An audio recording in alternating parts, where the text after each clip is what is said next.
Hello there, fellow brick enthusiast. Welcome to part 2 of my custom LEGO city building series.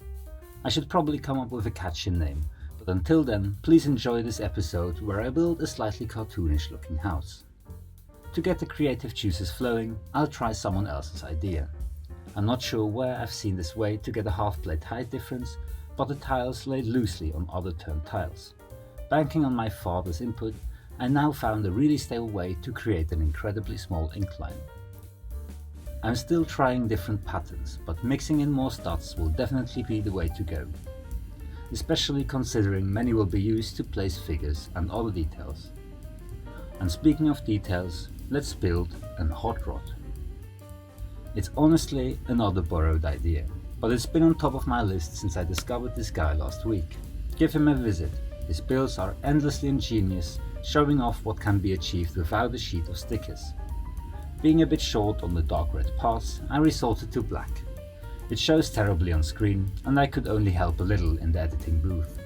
In the future, I'll try to keep you in mind while building and improve on lighting and camera.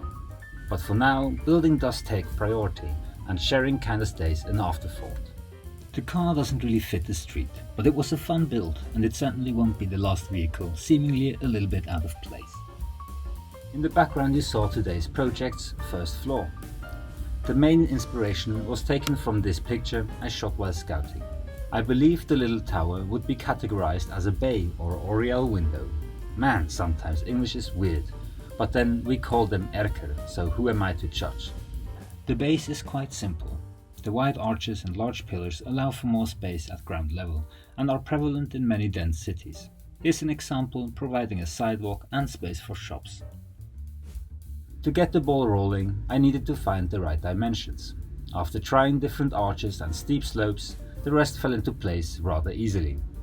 The first slightly interesting technique came enhancing the old windows. Experimenting with snot keeps opening new figurative doors, and this time it also helped extending the literal doors. I might come back to the oriel windows base, but I'm quite happy with it at the moment. And it would take a moment of pure brilliance to realize a pattern like this. Taking its name from the shield, it's for now called the Iron Bear. Perhaps you're better at naming stuff and could help me out. Obviously, the second floor is all about the windows. The little extruding tower should fit in and draw the eye at the same time. I found the balance by using various white thorns and blades. Round plates and white flowers finalized the look. I'm really happy with the half brick overlap all around the building. At first I thought it very difficult, even impossible. Once the tower required figuring out these little snot ends anyway, I realized how easy a little overlap would actually be. Another neat lesson I should take to heart. Don't get overwhelmed worrying about details early on. Sometimes focus on what you know and take life on as it comes. This floor was a lot of fun, but I also felt burnt out creatively. I could happily let it rest for now and do something else. For example, show you how I built the tram. Since I took it apart to swap out the windows, I might as well. The 9-volt motor is tricky. The little hooks I used to hang the stairs and greebling break quickly. But there's very few options, so I'll be careful this last time and then just never take it apart again. I also looked for parts to build a second carriage, but hit some dead ends. One day though. One day.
Now let's finish the house and don't get lost in haste. Oh well, that's that then. In all seriousness though, I cut the roof's time-lapse. Juggling black bits gets boring rather quickly. But let's not linger on my camera skills and get the last details done. As the base needed a bit of colour, I added a rectangular plant pot, and to finish the day I came up with my first street lamp design.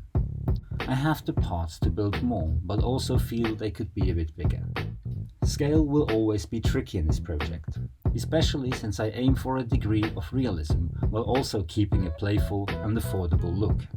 It's not an easy balance to find, but I think these first buildings show that vision taking shape quite nicely. My last project's showcase now appeared somewhere on your screen. I put a lot of time and effort into a peaceful pilgrim's destination. If you're interested, please give it a watch. And if you don't want to miss the next episode, YouTube has plenty of ways to keep you up to date. Just press the buttons to let it know. I'll keep the colourful houses coming. Until then, stay healthy, creative, and don't worry too much about details far away. You can't see them anyhow.